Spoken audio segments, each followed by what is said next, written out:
Morning, folks.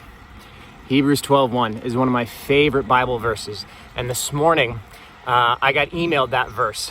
Every morning I get an email at 4 a.m. that's just a single Bible verse.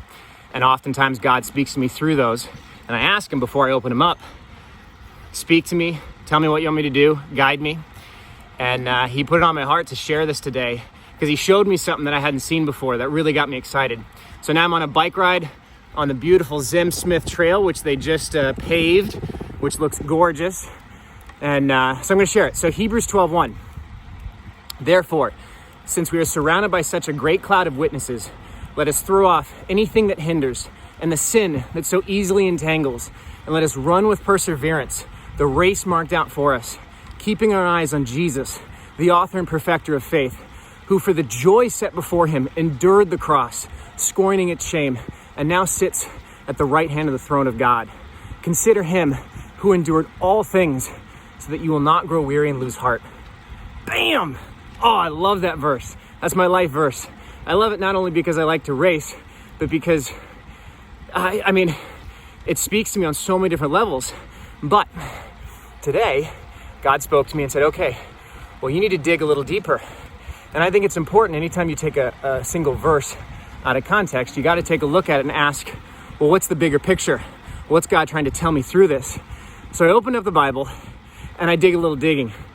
Therefore, since we're surrounded by such a great cloud of witnesses, anytime you see the word therefore in the Bible, you need to ask the question, what's it there for? So clearly, the author is telling us that something important was just said. So I went back and read Hebrews 11. Well, Hebrews 11 starts out by defining what faith is, and then goes through and lists all the superheroes of the Old Testament and describes how everything that they did was done by faith, and that was counted unto them as righteousness.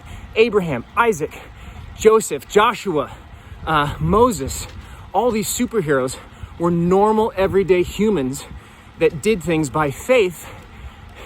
But the important thing is at the end of 11, the author says none of them actually saw that faith perfected until Jesus.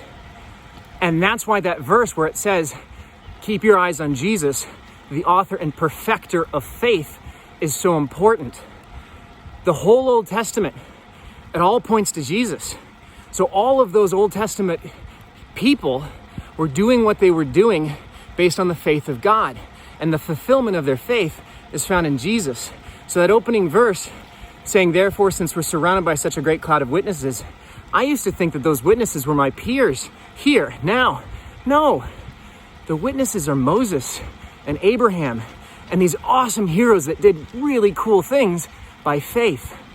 So, context for today, COVID's coming back. It's awful. We want to go back to our normal lives, but we can't.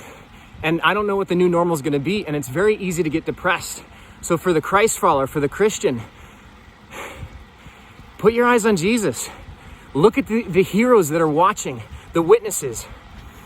Remove anything that hinders, the sin that so easily entangles, and focus on Jesus, the author and perfecter of faith, who solved it, who answered the big question. We know the ending. We know the end of the story. We know that Jesus conquered death. And so therefore, we're united with God. And now I'm rambling again. It just gets me so excited. I'm sorry to waste your time, but I'm gonna get back to my bike ride. Have an awesome day. And for the Christ follower out there, no matter how bad it gets, just look to Jesus.